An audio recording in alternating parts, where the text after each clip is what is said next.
Lepo pozdravljeni na tokratnem namizju, ki smo ga poimenovali Kaj je človek. Upam, da bo to prvi v nizu dogodkov, želimo spodbuditi nekako dialog med družboslovnimi in naravoslovnimi vedami. Današnji dogodek smo soorganizirali študentje z različnih smeri s pomočjo profesorjev Univerze na Primorskem. Danes bomo naredili nekakšen prvi korak s predstavniki 4 različnih znanstvenih disciplin in da bi s tem nekako prikazali različne poglede, ki jih imamo. Moje ime je Jaka Zara, sem študent 3. letnika medijskih študijev na Fakulteti za humanistične študije. Tole moja kolegica Dragana Bujič, tudi ona je študent 3. letnika, ampak biopsihologije na Fakulteti za matematiko, naravoslovje in informacijske tehnologije. Bolj so navajen na Famlit, ampak evo, celotno. Takole, prepuščam besedo. Hvala, lep pozdrav z moje strani, kot je Jaka povedal, sem Dragana. In začetek, mogoče se kdo sprašuje, zakaj smo izbrali ravno takšno temo, kaj je človek. V bistvu, kot je kolega že omenil, gre se za nek poskus vzpostavitve dialoga predstavnikov različnih disciplin, naravoslovja, humanistike in družboslovja. Takole, zdaj za začetek bi se mogoče v tej priložnosti zahvalila vsakemu, ki je na kakršenkoli način prispeval k uresničitvi tega dogodka.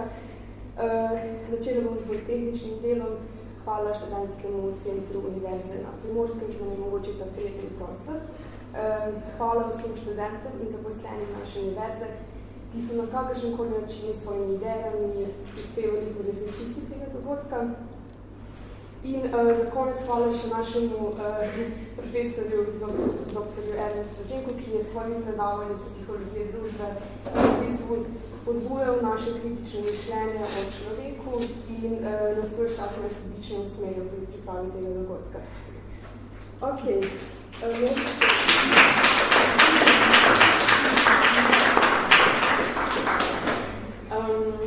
Mogoče še nakratko spet ena lingvistična zadeva, torej glede današnjega programa.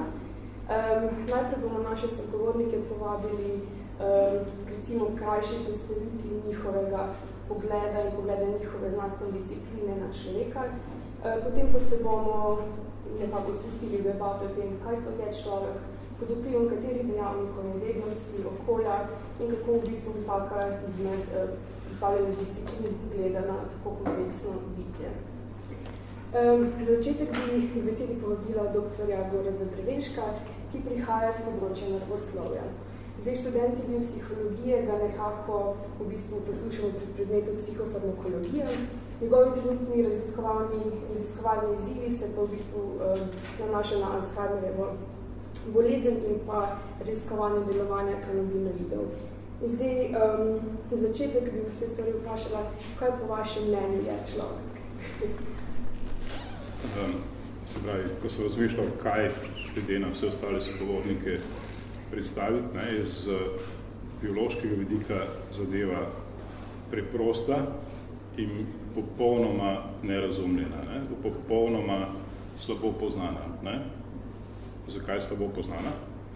Recimo od samo farmakoloških receptorjev, ki jih imamo v samih, v telesu, je večina receptorjev sirot. Neznani receptorji, ki so zakodirani, ne vemo pa, kaj počnejo.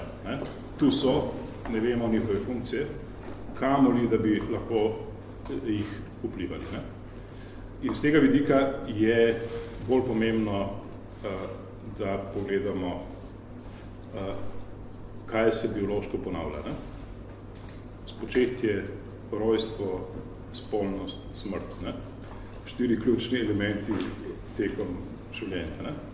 No in skozi ta proces se prenaša dedni material, ki je pač bil nekoč mišljen kot genetski material.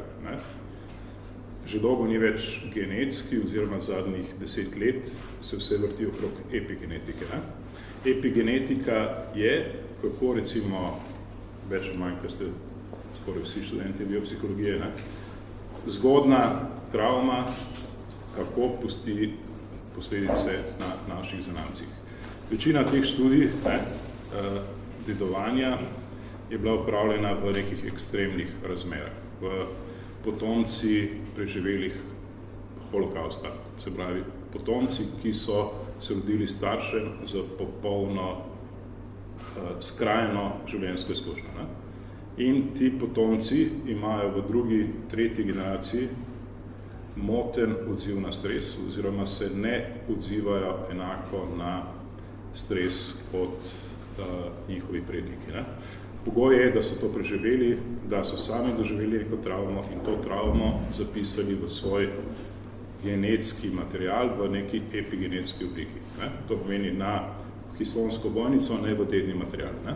Se pravi, imamo nek biološki okvir, ki nam definira gene, proteine in imamo neko modulacijo, ki nam uravnava to, kar naj bi ti geni nam omogočali kot prilagoditev na neke izkušnje naših prednikov. Ne?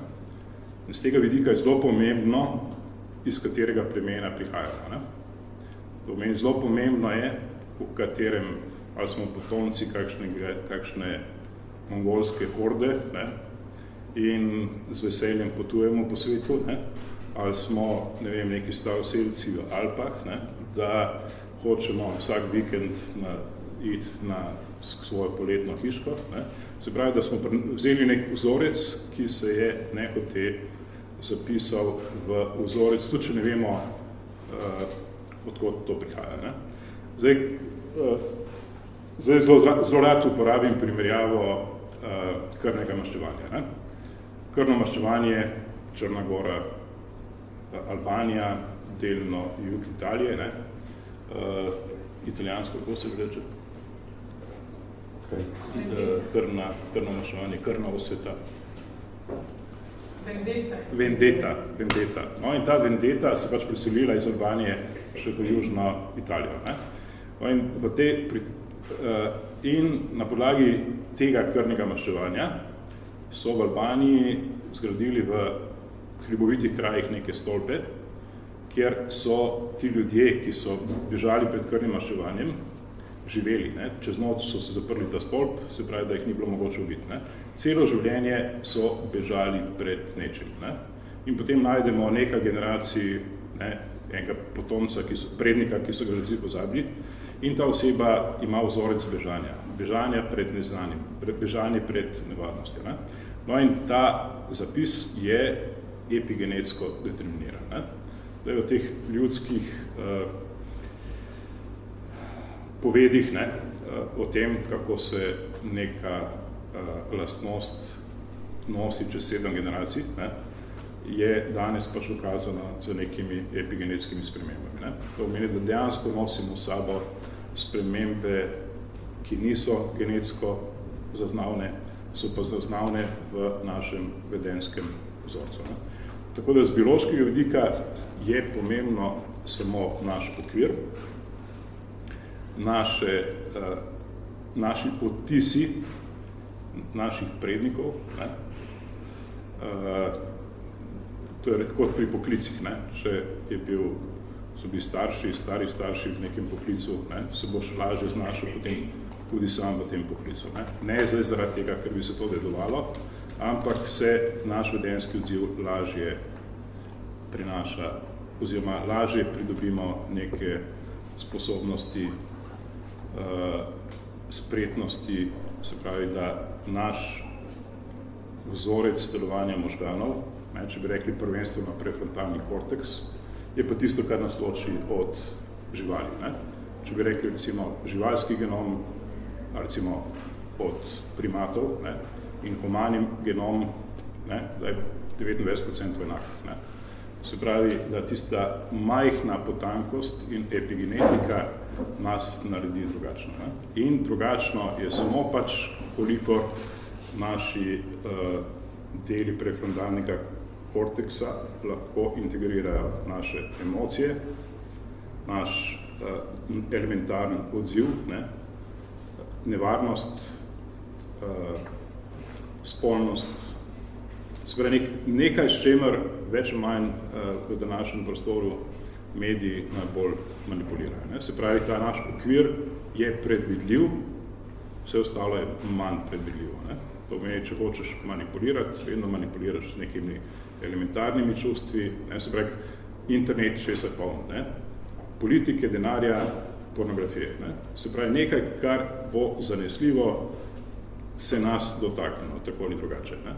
No in to je ta naš biološki okvir, ne, in vmes je pa neskončen prostor ne sivine, ampak cele maurice odzivov, ne.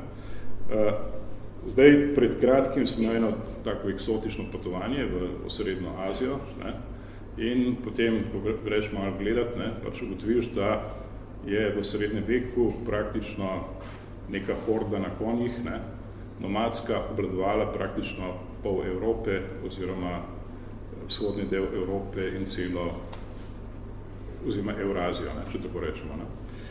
Z tega vidika, ne, v čem so bili drugačni? Niso posedovali ničesar, razen konjev, ovc, pa mogoče še česa, ne, se pravi, da so imeli teh elementarnih triggerjev in fokusa po preživetju mnogo več. Ne.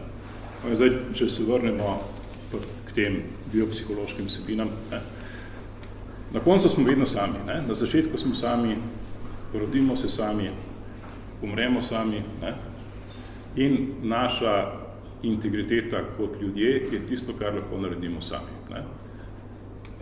Zelo lepo se skriti nekje v družbi, zelo lepo je biti nekje v ozadju, ne, ampak šteje samo to, kar lahko sami dorečemo v svoji glavi in ali smo sposobni te predvsem epigenetska dedovanja prenesti v neke nove izzive, ne? Nova orodja, nove vzorce razmišljanja. Ne? Novi vzorci razmišljanja so definitivno virtualna orodja, ne? Virtualni komunikacijski sistemi. Ne? Ali bodo naslednje generacije še znale zakuriti ogenj z mobilnim telefonom ali ne? Tok zavod. Hvala. Zdaj smo ponovili kakšno aplikacijo. Z nami je tudi antropologinja, doktorica Marija Mojca-Perčer, zadelka za antropologijo, za komunistične študije. Raziskuje področje kozmologije in religije ter socialnih politik in človekovih pravic staroselskega prebivalstva s poudarkom na skupnostih južno-vzhodne Mehike, kjer pa je opravila tudi obsežno terensko stacionarno delo z metodo opazovanja z udeležbo med tamkajšnjimi etničnimi skupinami oziroma skupnostmi. Najbolj omenim še vašo zelo zanimivo študijo latinsko-ameriških verilcev s poudarkom na poveljnikih indijanske zapatistične vojske za narodno osvoboditev v Chiapasu. Vaših 10 minut nam poveste, kaj je človek. Za kulturnega in socialnega antropologa je težko v 10 minutah, ampak bom zelo rezimirala. Je tudi, če se naredi rezime zelo enostavno, kot je že prej kolega rekel, ne? Pa ga bom to dopolnila. Razen tega zapisa, ne? Oziroma po tem zapisu in po delu možgan se ločimo od živali, se pravi od narave. Antropologija je začela svoje študije kulturna potem, da je razložila, da se človek loči od narave po kulturi, po ustvarjalnosti, po simbolnem svetu.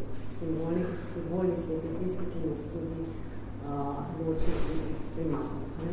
Zdaj, antropologija, danes govorimo o socialni antropologiji v našem prostoru. Antropologija je imela skozi zgodovino ta isti naziv različne vsebine.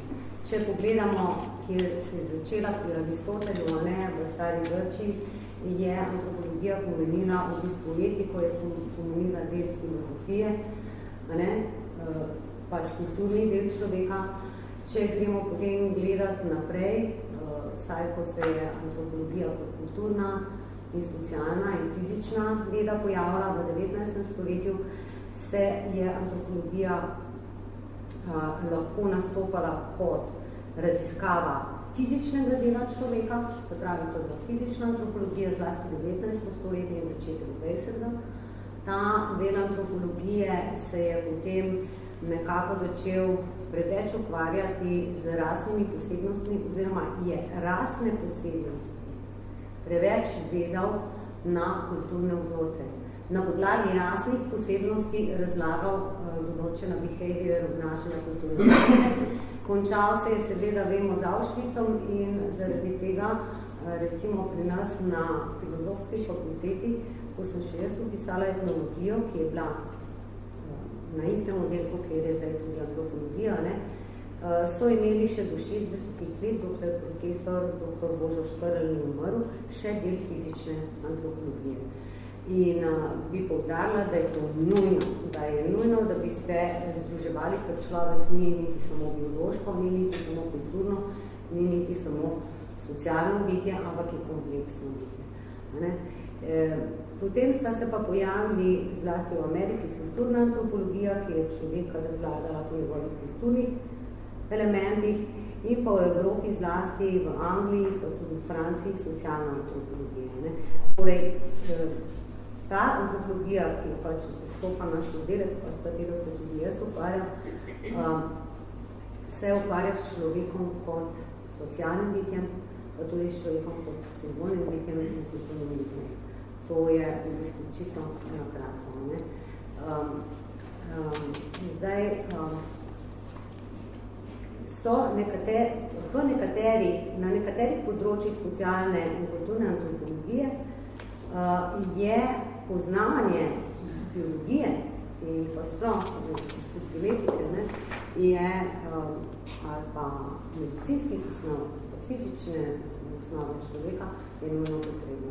Recimo vsaj na področju medicinske antropologije, potem so tukaj še različne usmeritve, kot so adaptacijske teorije in tako naprej, torej okolje človeka, kako se gensko, kako se pravzaprav biološko in kulturno prilagaja, epidemiologija tudi, ampak skratka, ker pač sem delala raziskave iz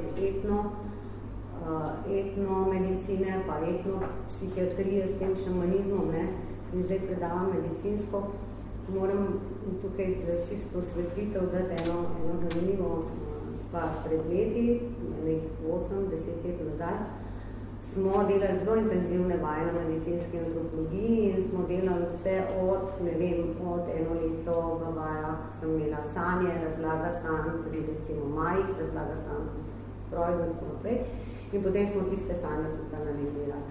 Potem smo imeli nekaj let The Anthropology of Senses, to se pravi, kako različne kulture, različna čutila simbolno uporabljajo in katera čutila bolj razvijajo. Torej, tukaj se že biologija veže nujno za kulturo, pa ne samo genetsko, ampak ker kultura tudi vpliva na posameznika, na način življenja.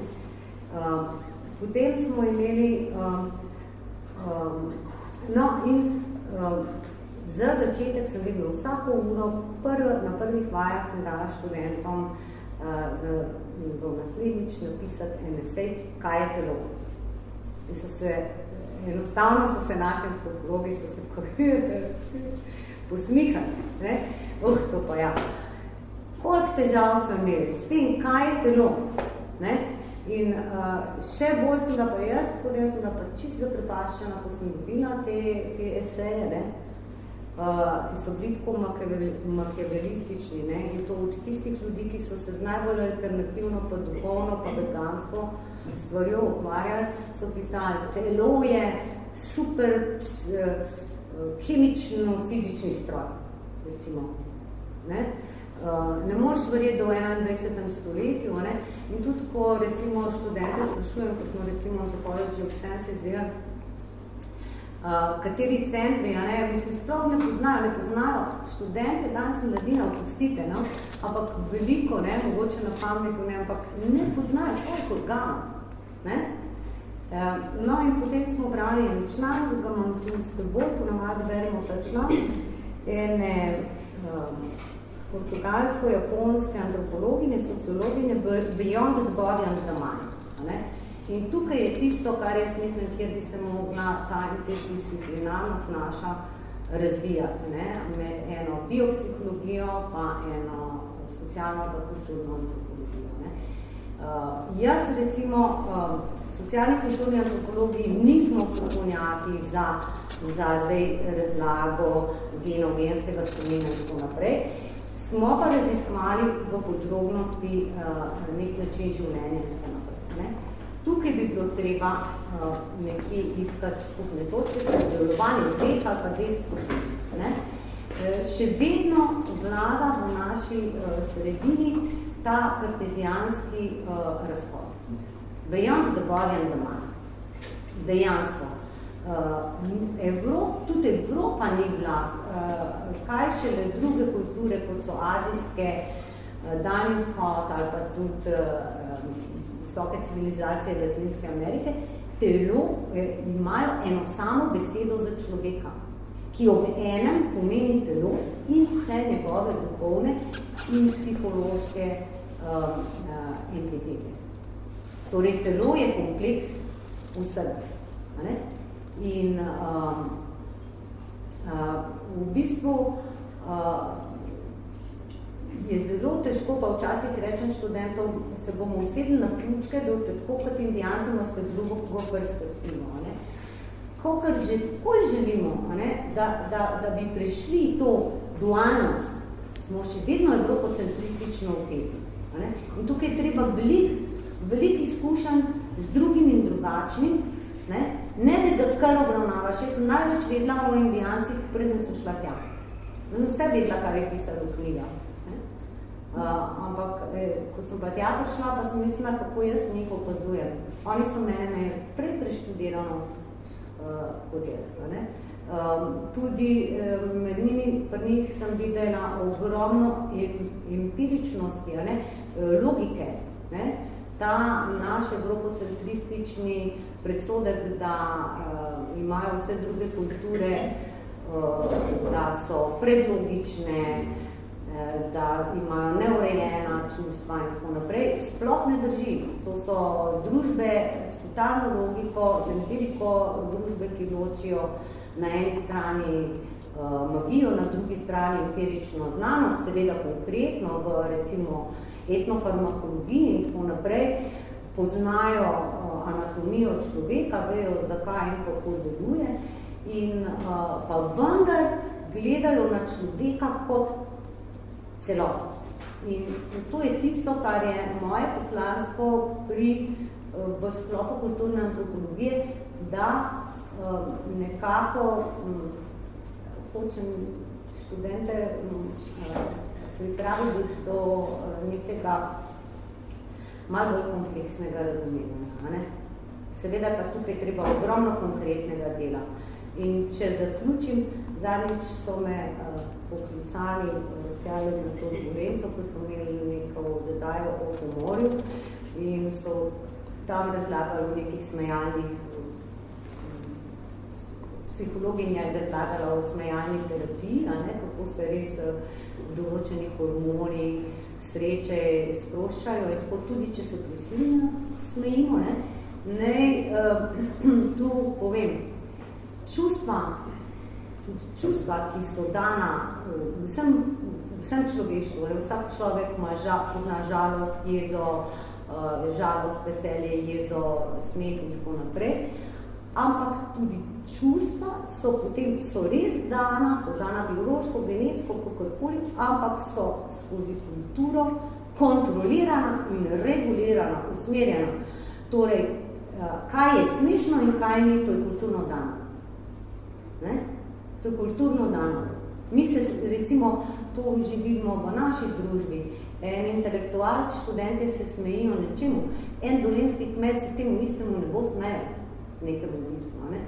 Tako da, tukaj je krasna istočnica, da sem si zmeri želela z Famnitom, recimo, da bi se približali v določenih stvarih, antropologi bi super lahko sodelovali z psihologi in to so na vse zadnje dokazala že ena teh osnovnih antropoloških šol Boasovega relativizma oziroma nadaljevanja, to je bila tako imenovana Culture Personality Studies, Ruth Benedict, ki je Sapir pa Margaret Mead, ki so dokazovali, da je vsaka kultura določa normalno in abnormalno. Torej, pasite, kot obnašanje, ne kot nek filmski zapis, ampak kot obnašanje je recimo med etnično skupino Kvakjutl, to so gor ribiči in totemska družba, je šamanizem so poznali, je bilo abnormalno in normalno ima druge meje kot recimo naše zapadne. Ali pa recimo, ko sem se konkretno ukvarjala z spremenjenimi stanji zavesti, pa to ne samo preko psihoaktivov, sploh ne, preko tantra, preko molitev, preko plesa. Različne so te metode, da pridemo v spremenjeno stanje zavesti ali pa sanjanje. Smo sodelovali v Kataloniji, smo sodelovali antropologi, neurologi, psihologi, psihiatri in ena taka skupina mešana je šla med Švar, staroseljce v Ekvador in so hoteli preučiti, koliko ali več ali manj skizofrenije med Švari. Praktično niso skoraj odkrili nič, potem smo se vsi takrat, ko so poročilo podajali, smejali. Zakaj? Zaradi tega, ker je normalno in abnormalno, tudi če nekdo ima skizofrenijo, ampak normalno in abnormalno ima tam drugačne meje. In vsi, ki so za zapad že abnormalni in izključeni, so pri njih vključeni. In zaradi tega se motne, recimo motne povezanske, ne vidijo toliko. Zdaj sem zašla že do detajle, ampak ker sem danes izbrala take konkretne primere, nisem šla, kdo je kaj definiral antropologijo kulturno, ker to vemo, ampak sem šla na tiste mejne predele, kjer lahko in kjer morajo nomotetične, biološke znanosti in antropologija, ki je le veda o človeku, človek pa je več plastno bit, ga lahko zagrabimo z katerekoli strani in nekje se ne bomo zmotili. To je kot jabolko. Jaz ga kot antropolog razlagam, nekdo kot filozof, nekdo kot biolog, pa vsi gremo nekje proti bistvu. Resnica je pa itak prelomljena, ni ene resnice. No, toliko, hvala. Hvala za začetek, bomo še nadaljevali potem v debati. Hvala. Jaz pa k predstavitvi svojega pogleda vabim še dr. Vesno Jug. Študenti biopsihologije jo poznamo iz predmeta za razvojno psihološko tematiko. Njeni raziskovalni izzivi se pa trenutno nanašajo najbolj na raziskovanje osebnosti pri mladostnikih v povezavi z elektronskim vedenjem. Torej, kot sem omenila, Pršoviku bo prispevala z vidika psihologije. Dajem besedo. Hvala. Zdaj, velikokrat smo že pri osnovah psihologije, potem tudi pri razvojni psihologiji poskusili definirati, kaj zdaj je tisto, kaj je izvor duševnosti pri človeku. Smo vedno nekako poskusili z 3 vidikov to razložiti, da se nekako prihaja do vplivanja 3 dejavnikov. Se pravi, da na duševnost, človekova osebnost, kot ta celovit konstrukt vseh posameznikovih značilnosti, po kateri se mi ločimo od drugih, deluje dednost, deluje okolje in deluje naša samodejavnost. Tako da nikakor ne moremo zdaj mi reči, da so to 3 ločeni dejavniki in samo reči ta vpliva, v tolikšni meri ta vpliva, v tolikšni meri ta tretji, pa v drugi, to je to, kaj determinira človeka. Mi moramo vedno vedeti, da so vsi dejavniki, ki nekako sodoločajo človeka med seboj v konstantni interakciji. Da nikakor ne moramo reči, da en vpliva samostojno, ker vedno sta še druga 2 zraven, ki svojimi dodatnimi vplivi sodoločata na tak način, da bo ta prvi determiniral človeka. Tako da seveda, če ima recimo posameznik v redu dedne zasnove in da ima spodbudno okolje, je veliko večja verjetnost, da bo tudi sam aktiven v tej smeri. Danes smo recimo pri razvojni psihologiji v 1. letniku se pogovarjali o nadarjenosti za risanje. In smo govorili o tem, da če nekdo pokaže nadarjenost že v zelo zgodnem obdobju, lahko tudi njegovi starši prepoznajo in vidijo to kot njegovo prednost in potem tudi sami malo spodbujajo, seveda na tak prijazen način, da bi ga karkoli silili, da bo tudi on potem razvil nek interes, neko zanimanje za to področje. In šele potem, ko so vsi skupaj, vsi dejavniki skupaj izpolnjeni, se lahko kažejo neki vrhunski dosežki. Tako da je res težko reči, da samo na podlagi enega bomo mi prišli do nekih vrhunskih rezultatov. Itak pa vsi poznamo vse te klasične psihološke teorije, ki se bolj naslanjajo na to, da dajo prednost enemu izmed teh treh dejavnikov, kaj je tisto, da določi človeka. Ker spomnimo se recimo na psihoanalizo, ki se zelo, zelo ukvarja z dednostjo, tudi nekoliko v povezavi z okoljem. Potem imamo behavioriste, sploh ne razmišljajo, kaj je v tisti črni skrinjici vmes, samo kak je input in kak je output, to je vse, kaj zanima. In kasneje smo pa prišli do humanistične psihologije. Tako da tudi znotraj psihologije kot znanosti, kot stroke, mi ne moramo nikakor se zediniti, kaj zdaj je tisto, kar je glavno, da vpliva na človeka. Ne?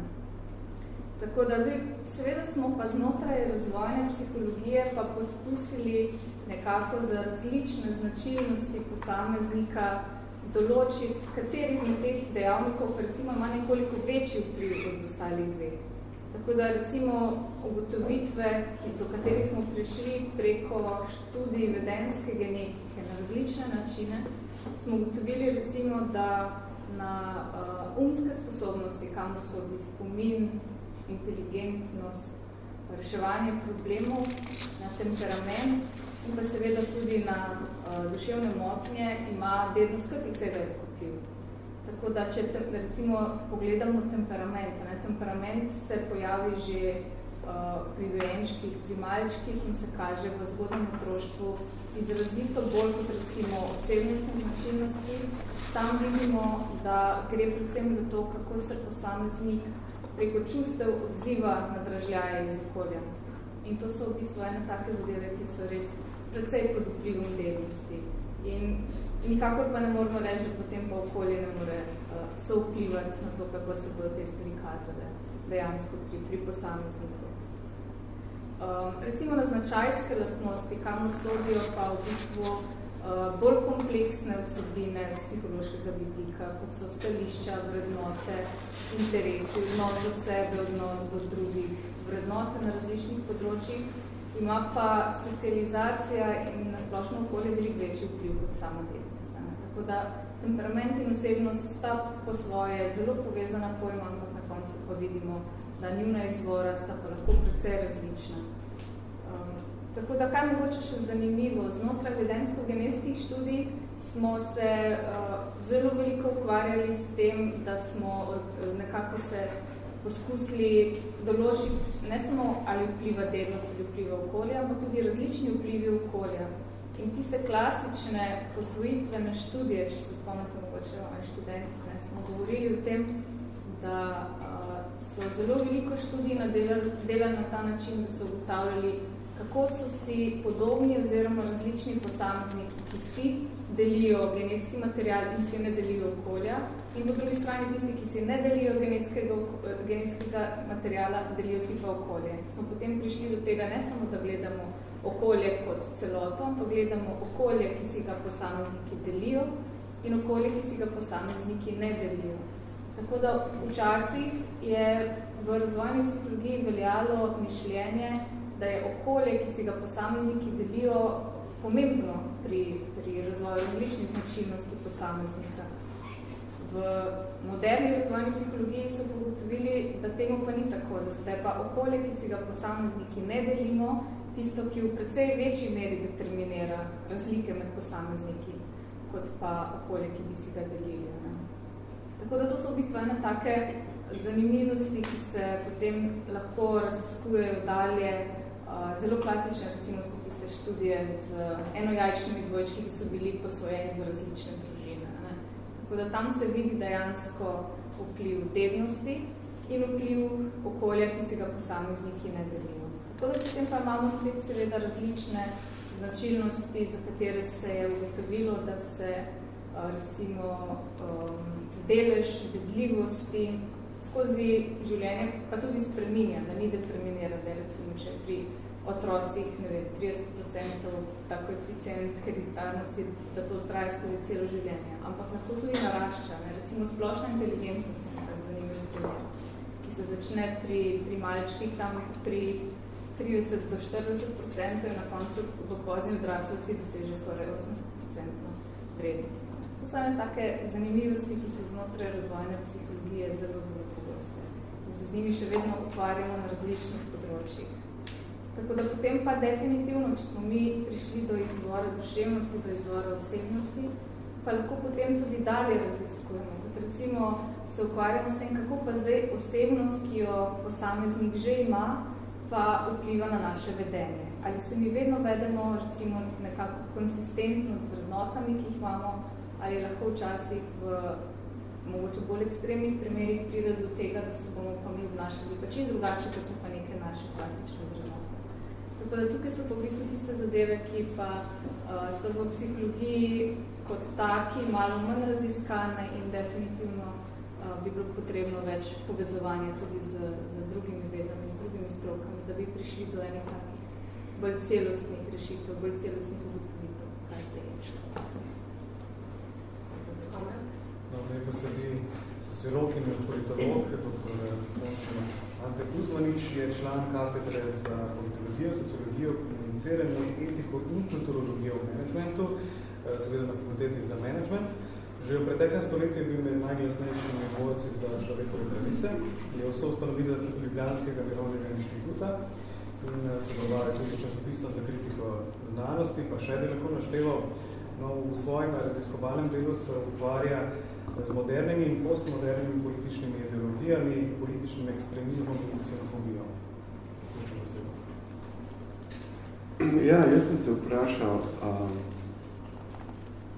ko me je Ernest poklical, kako to, da ste si zastavili vprašanje, kaj je človek, ker hujšega vprašanja si ni moč zastaviti. In sem se razlagal seveda po svoje na način, da ste očitno v neki elementarni stiski. In to je odlično. To je odlično, ko se mišljenje najde v stiski, takrat šele začne funkcionirati, zato ker pride do tiste izhodišne točke, ki je seveda Sokratova in ugotovi hudiča, zdaj sem pa poštekal, da nič ne štekam. Tu se začne in to v tem smislu, in bili zato, ker je bilo tako ultra težko, sem rekel, ok, sem rekel, Ernesto pride. Drugače se ne bi prišel. Potem sem se pa vprašal, kaj pa lahko prispevam, to sem pa rekel, pa bom probal pokazati, da ta stiska, v kateri ste vi, je prav stara. To je temeljna, filozofska stiska, ki jo imamo artikulirano v tekstih starih in sicer od že omenjenega Sokrata, če ravno nič ni pustil za sebo, ker je bil preveč mediteranc, pač len. Ampak zato je Platon bi naj popisal tisto približno, kaj je govoril. Prvi veliki, ki se je v ožjem pomenu besede s to zatevo ukvarja, seveda je bil Aristotel. On postavil vprašanje po človeški naravi. In to vprašanje po človeški naravi je zelo pomembno za nas, ki danes poskušamo misliti za nazaj, zelo pomembno v tem smislu, da to ni vprašanje, kaj je človek. Ampak bom poenostavil, pa bom rekel, to je vprašanje, kdo je človek. Zelo simptomatično je, da ste se vprašali, kaj je človek. Simptomatično v smislu, da to vse pove v naši dobi. Naša doba ni resna. Zato ima stiske med drugim. Vpraša se, kdo je človek, je nekaj zelo zafeclanega, predvsem zaradi tega, ker to samo človek lahko postavi. In ko se človek vpraša potem, kdo je človek, potem to ni vprašanje, kdo je človek, pa kdo sem. In to je v neki bistveni ravni neodgovorljivo. In ustrajati v tej neodgovorljivosti pomeni začenjati misliti. Drugače lahko štancamo znanosti. To, kar sem jaz slišal prej, sem jaz to na ta način doživel. Vi ste se vkrcali v znanosti, vi ste relativno varni, imate faktorje, imate vplivanja in zadeva dokaj preprosta. Pri meni, pri načinu mišljenja, ki sem ga jaz bil deležen in pri kateri sem se šolal, to pomeni predvsem politika in filozofija, pa ni tako. Mi nimamo odgovorov, naša naloga je nekoliko drugačna. Večji del proizvajamo nekaj takega, kot so vprašanja. Ergo, vprašanje, kaj je človek, za nas je napačno vprašanje. Tipično napačno vprašanje. In vprašanje je, kdo je človek. Drugi korak. Se vem, da vam to nič ne povedi, ker ne ločite med kaj, pa kdo. To je pa tragedija. Ampak tragično misliti in živeti so bili samo zmožni Grki. In zato je njihova, od Homerja naprej, definicija človeka, da to ni heantropos. Heantropos v grščini pomeni človek. Ampak da je thanatos. Thanatos pomeni smrtnik. Ko Grki o sebi govorijo, potem od svojega učitelja, to je bajgove njihovo svetopismo, ki mu je bilo ime Homer, to je njihova tradicija, Grki so zelo konzervativni, sebe razumejo kot smrtnike, ali pa če so še bolj natančen, kot smrtne živali. Recimo Aristotelova definicija človeka je, da je to politična žival. Žival, ne pa bitje. Se pravi, zelo pomembno je, da razumemo, da so pred nami bili ljudje, ki so živeli drugače, politično so živeli, ki so si omislili etiko in tudi antropologijo, ki so za centralno dimenzijo svojega načina življenja imeli smrtnost in tragičnost in ki so še danes takšni, da se jim nenehno vračamo, še posebej takrat, ko smo izgubljeni in smo v stiski. Se mi zdelo, da to moram poudariti v eni tretjini svojega govorjenja. Mi nismo otroci Grkov. Mi smo otroci judovsko-krščanske kulture, ki se ne more vprašati potem, kdo je človek, ker mesto kdo zasede eden. In to je Bog. Vsi ostali so pa njegove kreature. Zato so kaj? Zato, ker Bog ustvari človeka in njega in njo je ustvaril po svoji podobi. Zato se po človeku lahko vprašamo na način, kaj je človek. Pri čemer pa ne smemo spregledati, da je to teološko vprašanje. To je religiozno vprašanje. Tretji poudarek. Vsi moji predhodniki ste govorili o človeku kot o družbenem bitju. Upam, da veste, kakva je zgodovina te oznake. Družbeno bitje, ko se je pojavilo kot oznaka, to je bilo v 13. stoletju, je njen avtor sveti Tomaž Akvinski. In je to družbeno bitje se v latinščini glasilo ens socialis. Ko pač greš gledati zelo natančno in greš pod prste pogledati Akvincu, odkriješ, da je to prevod za grško oznako zoon politikon. Se pravi, ko prevedajo, skušajo prevesti Aristotelovo politiko v 13. stoletju, na mestu, kjer je zoon politikon, pojavi se ens socialis. Od takrat naprej na Zahodu govorimo o družbenem bitju, pri čemer notabene spregledujemo, da je to teološko in religiozno razumevanje človeka kot tistega kaj, ne pa kdo. In za sklep, ko je to izbruhnilo v prvi svetovni vojni in ko je prvič padlo sredi Evrope nekaj 10 milijonov, Potem je prišla generacija, ki je postavila temelje za to, znotraj česar ste vi danes. Poglavitni iz te generacije se je imenoval Martin Heidegger. Med drugim je napisal knjigo, ki se imenuje Sein und Zeit, ki je išla leta 1927. In med drugim postavil vprašanje, ki se glasi ravno tako in meri na človeka. Njegov odgovor na vprašanje po človeku ima elemente smrtnost, časovnost in pa Dasein. Dasein je moč prevesti kot nekaj takega, kot je bivajoče, ki tu biva in je smrtno. Sklep. Nakazal sem vam 4 točke skozi zgodovino in dominantnega filozofa 20. stoletja, ki se vrača nazaj eksplicitno k Aristotelu in se sklicuje ponovno na smrtnost. Ni druge poti, kot pa je, da če hočemo odpreti vprašanje, kdo je človek, da izhajamo iz smrtnosti. V primeru, da opustimo smrtnost človeka, pademo v religijo in šele takrat se po njem lahko izprašujemo in nujno sprašujemo na način, kaj je človek.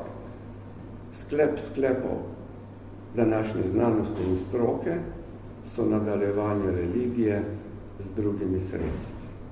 Pik.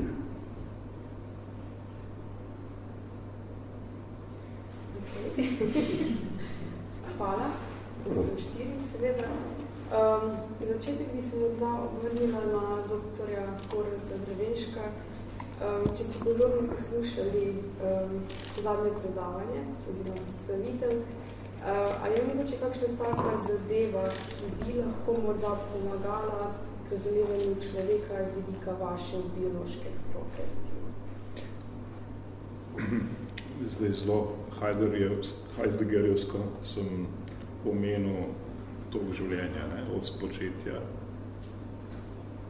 rasti v materi, socialne interakcije, smrtne. Se pravi, s tem se zdaj ukvarja diagnostika prenatalnega, perinatalni je en majhen delček. Ne? In ta prenatalni del definira razvoj motenj, ki, tako kot je rekla prej kolegica z antropološkega vidika, v večini kultur niso motnje. Ne? To meni, šamanska bolezen je termin, ki je nastal v 19. stoletju. Ne? Šamanska bolezen je, se pravi, schizofrene opredelitve, diagnoze zahodne kulture, sodobne zahodnjaške medicine. Ne? V drugih medicinah diagnostika ni osnovni pristop. Ne? Večina drugih kultur ima celovit pristop k comprehensive, se pravi, ja, ampak kot celote, človeka celote, se pravi, da mi smo ne glede na naše odzive celovite osebe. In vsi oni, ki so imeli, ki današnjem svetu več ne preživijo, so nekoč v tajgi gladko preživeli, pa ne samo to, da so preživeli, ampak jih je skupnost imela za komunikacijo z nezemeljskim oziroma nerazumljenim. Ne? In dejansko vsi pripomočki, ki so šamani uporabljali, so, oziroma tudi v latinsko-ameriških kulturah, so bili potenciacija nekega dojemanja svoje preteklosti, svojega porekla in so razlagali dejansko svoje tegobe skozi dojemanje vseh prednikov. Ne? Se pravi, teh prednikov in zapisov, ki jih imamo nekako epigenetsko zapisanih. Ne? To pomeni, da pristop k vrednotenju človeka se je verjetno tudi za to krščansko filozofijo močno zreduciral, ne? In se ohranil pač tam, kjer ta krščanski prostor ni imel svojega vpliva. Ne? Se pravi, če rečemo cela Sibirija, jaz bi tudi rekel tako, da Slovenci v osnovi nismo sprejeli nikoli v celoti krščanstva. Ne?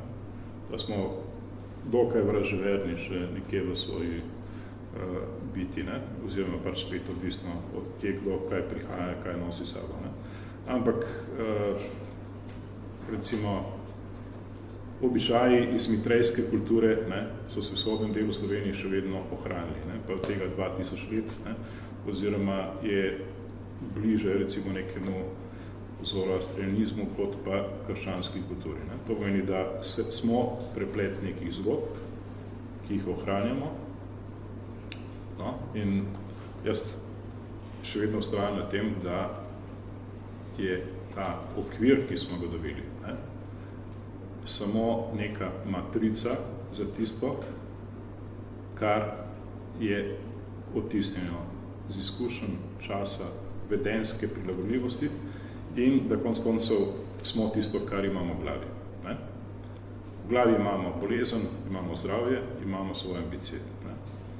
In ne vem, koliko poznate razno obredje, ki je enako, recimo, večina obredi se dogaja skozi serotoninski sistem humani. Ne? Se pravi, serotoninski zaviralci, antagonisti in tako naprej, kot osrednja terapevtska skupina za zdravljenje duševnih motenj. Ne? Vse stare kulture so uporabljale učinkovine iz rastlin ali redko živali, ne? Zato, da so dosegali ta transcendentna stanja ali stanja večje dojemljivosti. Ne?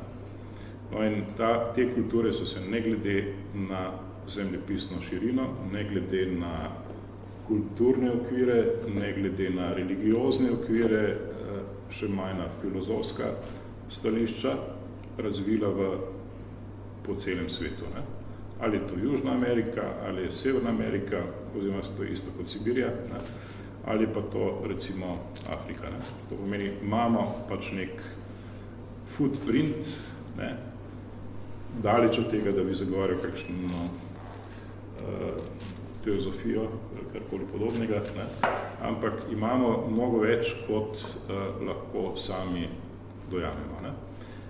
Stvar pa je seveda, koliko časa se s čem ukvarjamo in koliko se naši starši ukvarjajo. Ne?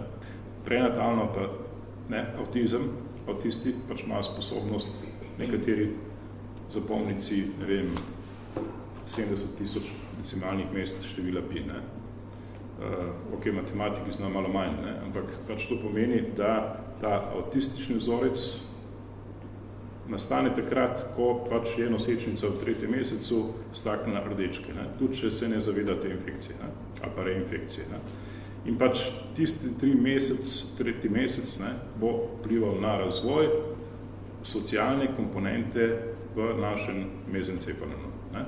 In če ta ne bo razvit pravilno, pač se bo rodil nekdo, ki bo v današnjem svetu teže preživel in je dokaj normalno preživel v drugih kulturah. Ok, preveč. Ok, če nekako povzamem, v bistvu trdite, da je naša biološka narava osnova vsega in v bistvu tista ključna komponenta, ki nam omogoča tvorjenje kulture in pa socialnega. Ne, to je samo ena majhna, mogoče niti ne toliko pomembna komponenta. Se pravi, ko začnemo obravnavati človeka kot celoto, bo vsak človek, ne, pa tudi če ima po današnjem šamansko bolezen, ne, se pravi, kaj so bile opredelitve, ne, kaj je počel nacizem, ne, kaj so počeli, ne vem, Američani sočasno z nacizmom ali pa Švedi, ne, sistematično sterilizirali tiste, ki jim niso bili všeč. Ne. Po takratni trenutni doktrini. Ne. Se pravi, in Američani, in nacisti. Ne. Nacisti so bili vzor za Američani v projektu sterilizacije. Ne. To pač par dni nazaj bila neka oddaja. Ne. To meni nekdo, ki si je prilastil lastnosti božanskega in je si prilastil odločanje v imenu nekoga drugega. Ne.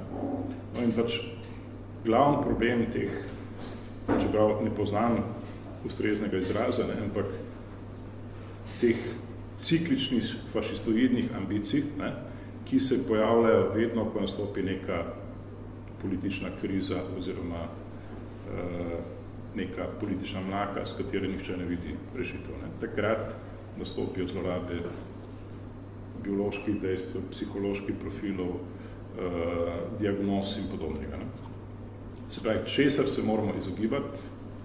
Se moramo izogibati takšnim ali drugačnim dogmam. Ne.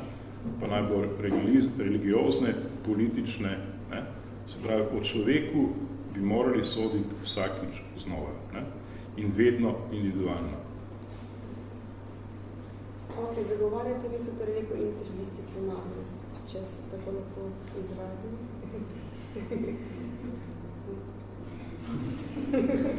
Ja, mogoče doktor Krtičeva. Ja, jaz jo, pa smo tukaj navežemo, ne?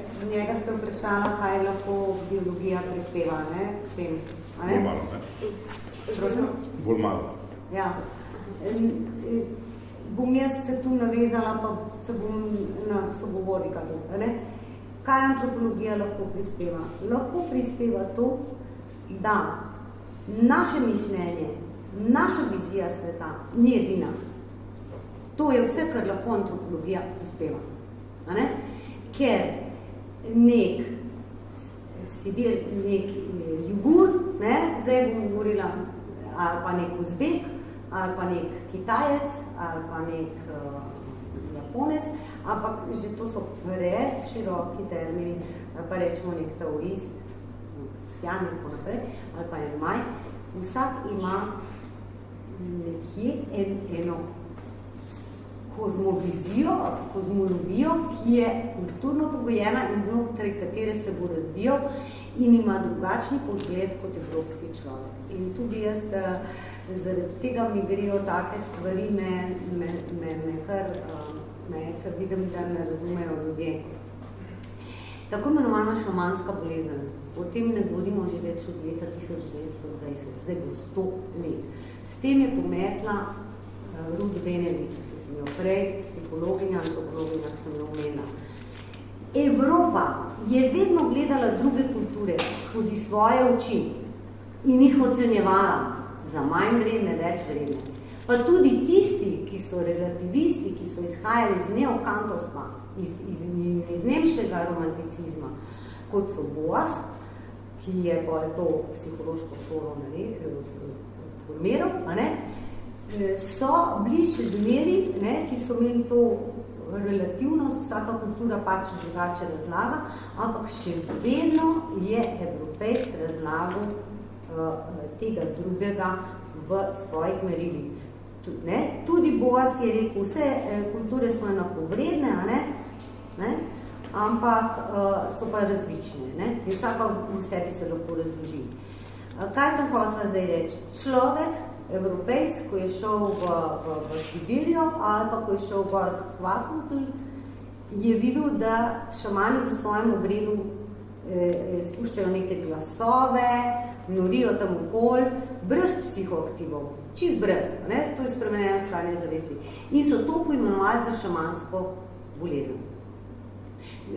Šaman je v tistem momentu zdravil nekega bolnika.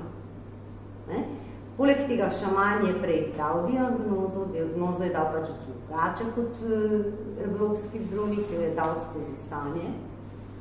On gre sanjati, gre da diagnozo. Ima etiologijo, ima diagnozo, sam ima drugače.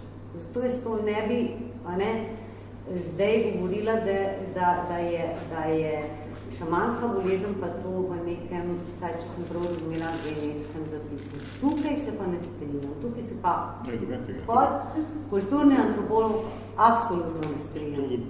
Mislim, da tega nisem rekel. Ne, rekel ste tudi, da imajo te horde, da je ena horda obvladala tam azijska celo Evropo, da je to v zapisu, da je tale krna osveta, da je potem gre skozi generacije v zapis. To sem jaz tako razumela. Tega absolutno ne bi smeli tako razlagati. Mi imamo jaz ne vem, jaz pa priznam, da se na genetiko ne spoznam, ampak kot jaz pojmujem, jaz se v to ne morem mešati, lahko le zaupam, a ne, sodelavcu, ampak genetika da neke predispozicije, a ne, pa en zapis, ki ga lahko razvijamo ali pa ne, odvisno tudi od okolja, no? Ne? Pa bom jaz povedala tako, ker je bilo prej že okolje pa to, ne pa dvojčki pa to. Ne, se gremo samo v Buenos Aires, kjer živi 500 000 Slovencev. Pa vidimo, kako se recimo po nekih lastnostih obnašajo glih tako kot Argentinci. Pa imajo doma potico, pa staro mamo, ki so na slovenski gori, ampak imajo argentinsko okolje. In nimajo nič več podaljskega zapisa. Saj jaz ga nisem videla. Ali pa en staroselc, ki pride v mesto. Ne? To je zdaj čist drugač. Staroselci, s katerimi sem jaz v Ciudadu živela, pa to hodijo v Rebog, imajo ure iz Beliseja in poslušajo kravjo muziko. Recimo, ne?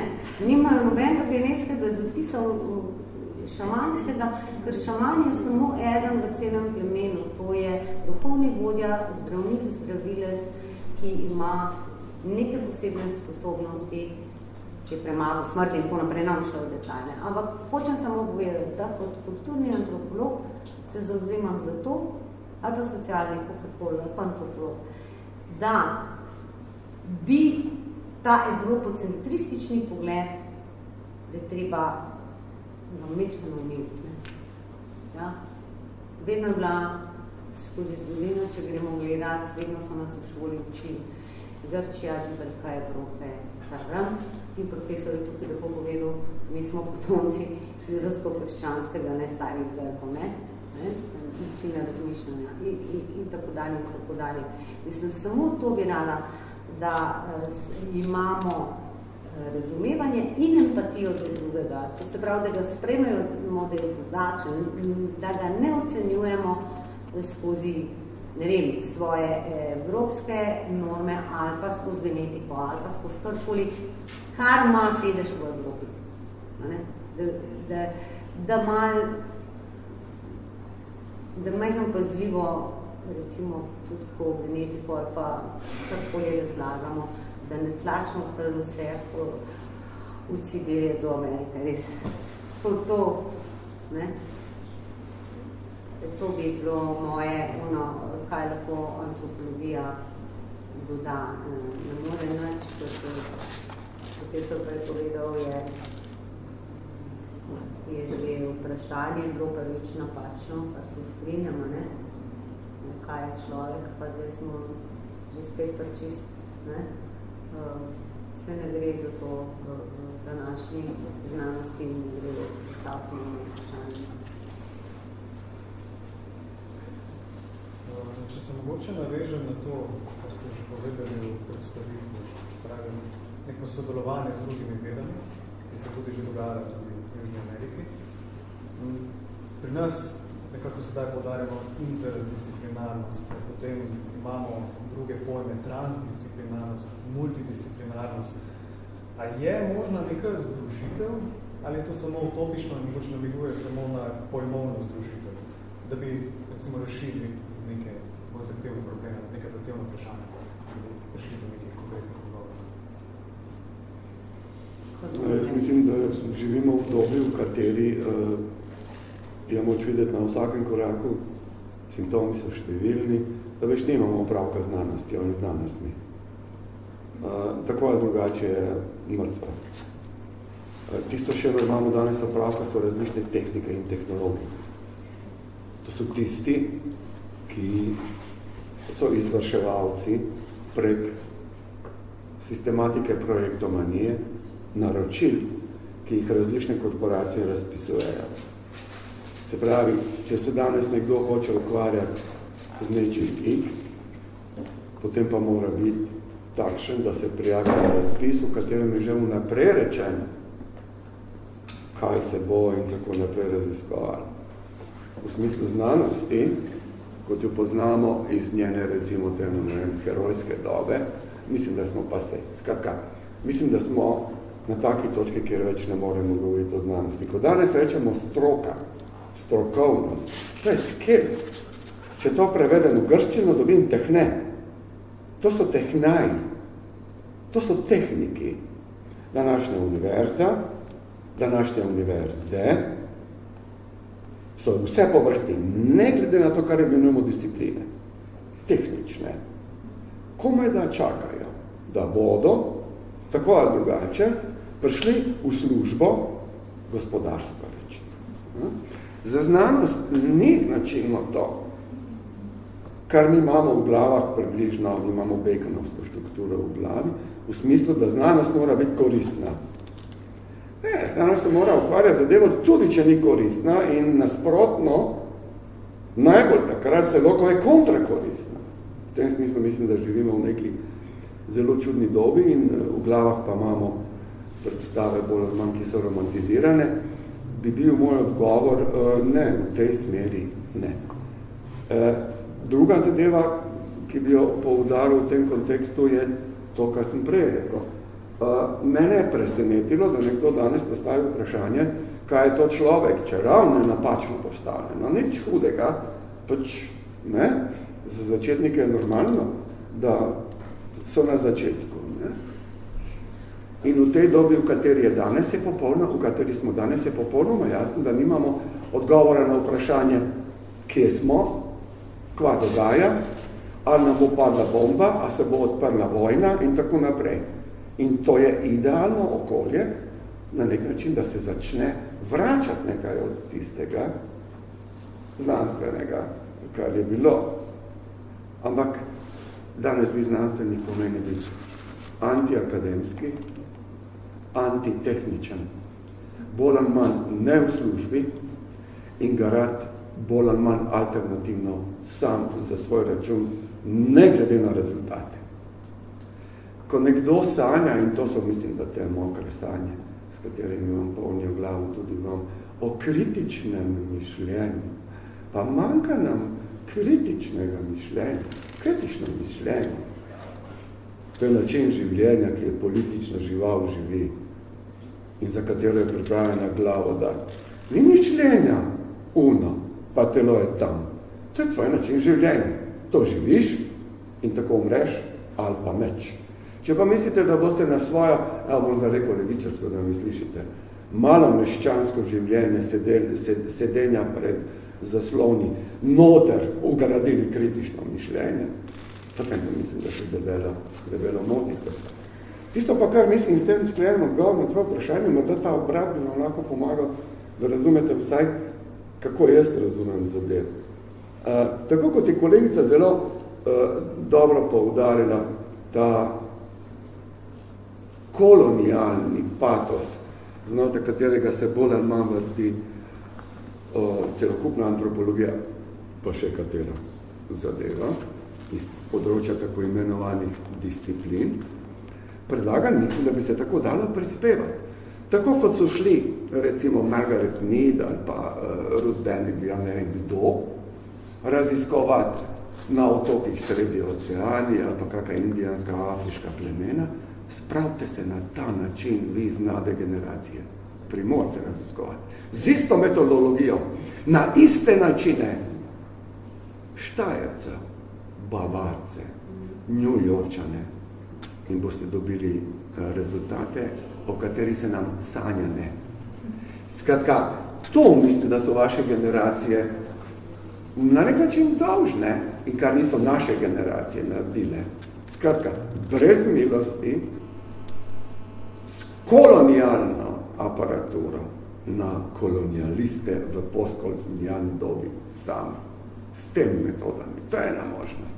Drugače pa govoriti, pa vsi smo enaki, pa bomo prispevali, da bomo celovito pogledali. Jaz mislim, da je to Larry Fari, by the way. Evo, to je bil odgovor. Ok. Kako se pa vam zdi vse to, kar so Krasno. Vprašanje. Perfektno.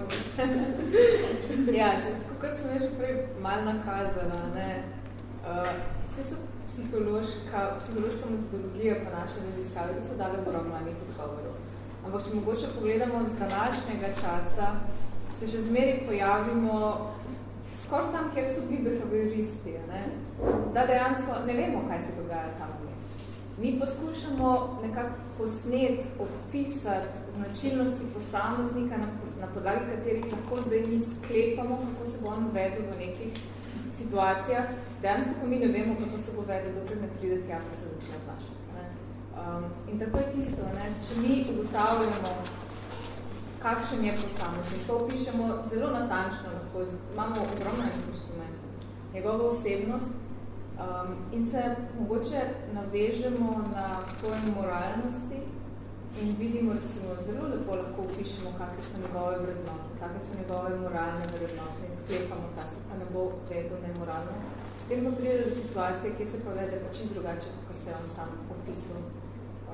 In potem smo tam, da dejansko ne vemo, zakaj in kateri so pa blize tisti vplivi, ki so pa povzročili, da se je pa posameznik začel pa obnašati čisto drugačen način, kot pa se je od njega pričakovalo. Glede na vse tiste podatke, ki smo jih o njem imeli. Tako da tukaj je verjetno potem nekako še vedno vprašanje nekih drugih interesov, nekih drugih zadev, ki jih do zdaj mi mogoče človeku nismo poznali in lahko potem tudi navežemo na ta dejavnik samodejavnosti. Da je verjetno v neki situaciji prišel posameznik do enega triggerja, ki pa je sprožil čisto drugačno vedenje, kot pa si mogoče tudi on sam od sebe pričakoval. Tako da, ja, jaz vidim priložnost definitivno, da se različne vede v teh pogledih povezujejo in poskušamo nekako razložiti, ne samo opisati, ker opisati zna vsaka stroka zelo dobro svoje značilnosti glede posameznika. Da poskušamo razložiti dejansko v detajle, zakaj so določene stvari povezane, pa ne z statističnimi metodami, ker številke obračajo z problemom. Pa dejansko, kaj je zdaj tisto, ki lahko v ekstremnih, ali pa tudi ne pogojih vpliva, da se pa človek obnaša drugače pričakovanje. Lahko jaz vprašam retorično. Kaj pa je narobe? Namreč jaz mislim, da je to definicija človeka. Če se človek obnaša drugače, kot je pričakovano. Bom ponovil, ker bi možno definicijo, da niste slišali. Vi izhajate iz predpostavke, bomo raziskovali, kaj je to tistega v človeku, to bomo pojasnili vzročne verige, zakaj se obnaša drugače od pričakovanega. Namreč moja izhodišča in predpostavka je, da je definicija človeka, da je nepredvidljiv. A je morda treba razmišljati, kako bi ne bil nepredvidljiv? Kaj je narobe z nepredvidljivostjo človeka? Razumete vprašanje? No? Retorično, naravno zvoriti. Aha. Ja, vse.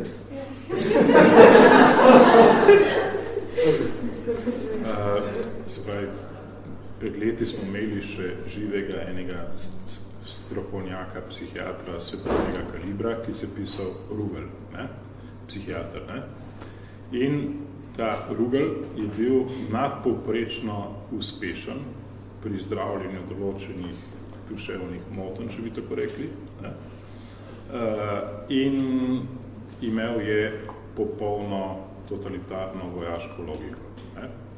Se pravi, človeka je dobil, ga razstavil na prafaktorje, tako rekoč ponižal do dna in ga začel sestavljati na novo. No, in je bil uspešen, oziroma vsa ta njegova terapija je bila uspešna, ampak pacienti so izbiral. Se pravi, videl je, koga lahko razstavi in ga sestavi.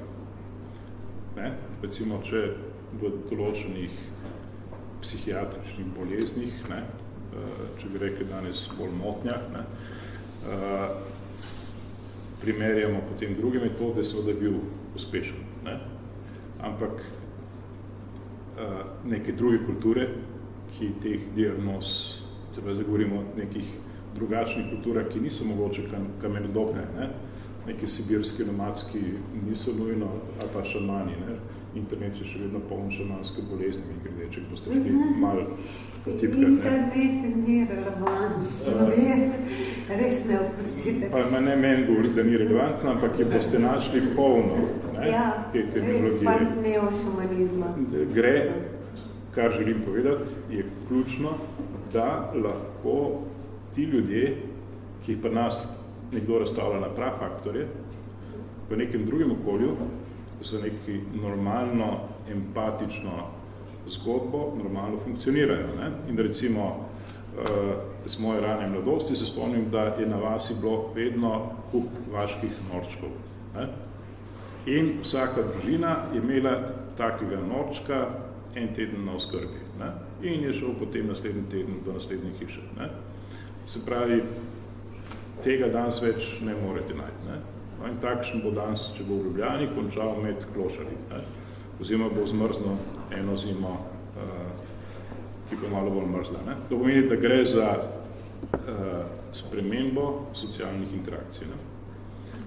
No, in v tem primeru je težko soditi, kaj je prav in kaj ni. Ne? In zdaj, moje poslanstvo vam je, da si ne lastite božjih pravic in odločate v usodi za nekoga drugega. Ne? Vsak ima svojo sodo v roki, lahko pa pomagate. No in problem sodobne terapeutike, ne, je predvsem pomanjkanje empatije. Ne? Empatije do tistih, ki iščejo pomoč. Ne do tistih, ki jim je pomoč vsiljena. Ne? No in gre pač za neko paradigmo, ki počas vstopa, ne, in recimo zdaj mlajše generacije izobražene temu pridno sledijo, ne, se pa zgublja. Ne. Se pravi, medicina je po osnovi neka vedno bolj tehnokratska zgodba. Ne. Uporaba številnih aparatur, diagnoz, postopkov in se pravi, kako boš zaupal nekomu težavo, če ima na voljo 12 minut pogovora s tabo. Ne. V 12 minutah še sebe ne dojameš, ne? Kamoli nekoga, ki ti pravi svojo zgodbo. Ne? No in osnovna težava, praktična težava, ne, je pač to standardiziranje oziroma ukalupljanje, kaj je to človek. Ne? Mislim, da bo malo ura 18, mislim, da bo začelo nekaj preganjati. Moče na hitro, če se je komu porodila kakšno vprašanje? Ja, jaz bi šla malo na začetek, ki ste pač izpostavili razliko med kaj in kdo je človek. In imam še tukaj, da dve vprašanji. Eno je to, pač, da se meni tudi vprašanje, kaj je človek, zdi na nek način smiselno, da lahko iz njega, iz znanstvenega vidika odgovorimo pač čisto mehansko in fiziološko, kako deluje. Pa me zanima komentar na to, pač če sta možni obe vprašanji, če je možno postaviti obe vprašanji in biti odgovore pač na različen način. In drugo vprašanje, ki ste na vprašanji, kdo je človek, govorili o različnih mislicih, pa da so jih radi izpostavljali, da je ena bistvena lastnost smrtnost. A se vam ne zdi to tudi en mogoče izraz stiske, da najbolj spostavljamo človeško smrtnost? Ker na nek način je pa, ste pa povedali, da je bistvo človeka lahko tudi naša nepredvidljivost ali pa to, da lahko izstopimo iz matrice, pa da je to mogoče malo bolj optimističen pogled na človeka. Tako mogoče komentar na te predstave. Tisto, kar sem jaz hotel poudariti, čisto možno, da mi ni uspelo. hotel sem se pa držati pač tek 10 minut, pa ni nujno, da si vzameš čas za razlago. Je približno nekaj takega, kot je tole, da ko se vprašamo po človeku, potem se to vprašujemo lahko samo kot ljudje. Ergo, to ni vprašanje po drugih ljudeh, ampak je to zmeraj vprašanje po meni. V tem smislu ne moreš biti na dveh straneh, tako rekoč. Si noter, si involviran. In te možnosti, da bi šel na tako imenovano objektivno pozicijo, ni. Je ni. Ne moreš biti tu in tam. Če greš tja, sem to skušal podobiti v poziciji Boga. V religiji imamo to pozicijo, ki gremo gor in pol motrimo. In pol ljudje postanejo, ne postanemo, izdelki, ki so tako ali drugače kreirani. Pozneje, ko sem pa poudaril vprašanje znanosti, hočem reči tole, da znanstvenik, ko se vpraša, se še posebej v paradigmah, s katerimi danes imamo opravka, recimo, da so, ne vem, od iznajdbe družboslovja, se pravi, od ekonomskih paradigem pa vse tja do behaviorizma v 20. stoletju, da gre na to objektivno pozicijo. Še več, da nenehno govori kot o vrednoti, vrhunski vrednoti, ključni vrednoti, usodni vrednoti definiciji znanosti, da je objektivna. Ko da znanstvenika ne bi bilo. Ko da on ne bi se spraševal. Zdaj pa, če se nekdo, recimo, da smo to mi ljudje in drugače ne gre, sprašujemo po kamnih, pa rečeš hudiča, pa ja gre.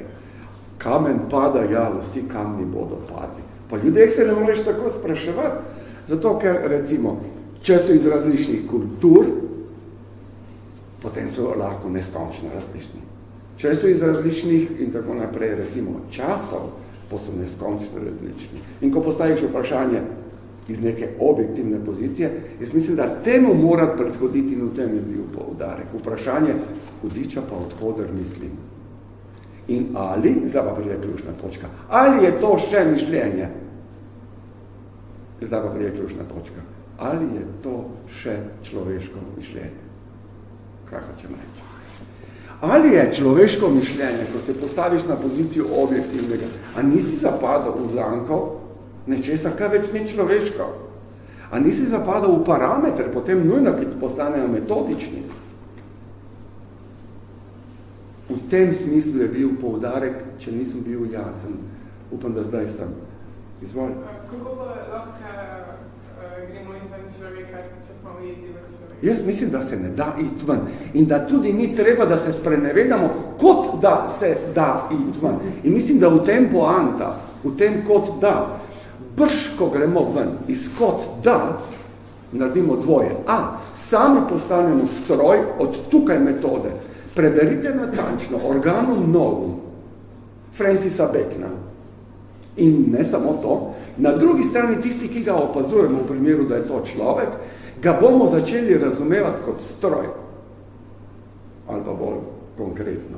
Recimo zdaj govorimo približno 16-17 stoletje. Govorimo o generaciji, ki je razumela sebe in vse okrog sebe na način mehanike.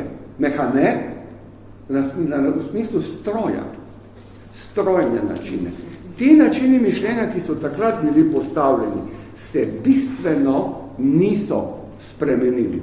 Zato sem poudaril Heideggerja.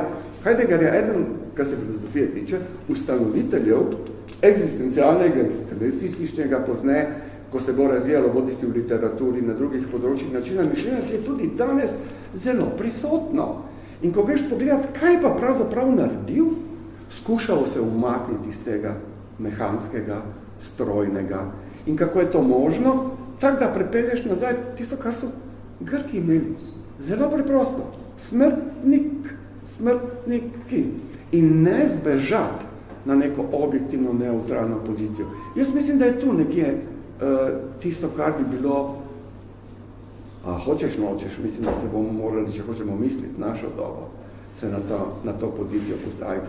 Poglejte, kako mi govorimo o empatiji, o krščanstvu, o ljubezni. Ma tega je na tone v Sloveniji. Potem pa pride 1000, 2, 3, 5 1000, isto je na Hrvaškem Srbiji, da ne bi bilo kakih nesporazumov, beguncev. Potem se pa izhade resnica, kaj smo, ne kdo, ker to več ni tistega kdoja, da bi nekdo bil v tem kajstvu množične psihoze, on dobesedno mora ali pa ona iti, vzeti za roko enega begunca in dobesedno mu dati kritje, ali pa se spopast z drugimi. To je tisto, kar jaz imenujem politično. Se pravi, če hočemo nekaj narediti, pa se bo treba spopast. Ne gre drugače več. Pojdite brati, jaz sem zadnja 2 dni bral intenzivno na internetu debate v zvezi s škofijami. Prosim, vsi, ki se ukvarjate s človekom, antropologi in tak naprej, to je idealen material za antropološko raziskavo. To so sami domorodci iz 21. stoletja. To je ultraprimitivizem. Pojdite pogledati, kako se poročajo, katere so verige, kateri so družinski odnosi, v kaj verjamejo. Iste metode, ki so bile uporabljene v 18. 19. stoletju iz rasnih perspektiv, uporabite zdaj na to. Stavim, da vam bo postalo jasno. Ampak, v trenutku, ko nam postane jasno, potem pa čivkanje o empatiji, ljubezni, krščanstvu, kulturi, visoki kulturi, civilizaciji, odvrčina smetišče zgodovine, tam, kjer mu je tudi dejanski plac. Skratka, odkrite se, umrl je klavn. In fa. Mogoče en komentar na to, da to, ki ste rekli, da se odkrijemo, pa to, kaj pa če imamo več pleti, recimo zdaj da ena raziskava, da so naredili v 140 letih, so zbrali 800 volitev in so glede na rezultate volitev, pač gledali so rezultate volitev in kaj se dogajalo v tistem obdobju, v teh 140 letih in so ugotovili, da se v času kriz, takšnih in drugačnih, število ljudi za desnico, ki volijo desnico, poveča za 30%. Levici se je volilno telo ne spremeni, ampak toliko več ljudi gre pa na volitve voliti desnico. Pač v dobrih časih smo vsi veseli, se imamo vsi radi, ker nas pa ta strah, pa pač reagiramo drugače. Ni to moje lično razmišljanje. Levica in levičarji, desnica in desničarji na točki beguncev se opadejo. Političen bit ne pomeni biti levi ali desni, pač pomeni biti politična žival. Biti levi ali desni so politične tehnologije. Danes biti levičar je premalo. Tem govorim. Škofje, Primorska, tipični levičarji. Kako reagirajo? Kot ultradesničarji. A to gre skupaj? No, jaz mislim, da imamo empirična dokazila, da ja. Zdaj pa se samo postavi vprašanje, ki se glasi, kako to, da ne moremo verjeti svoji lastnim očem v smislu empirije, ki je pred nami in odgovore aj foh, ker se zadeva nanaša na nas. To je to, ne moremo biti na obeh pozicijah. Ampak ne me ne razumeti kot levičarja, ki udriha čez desničarje.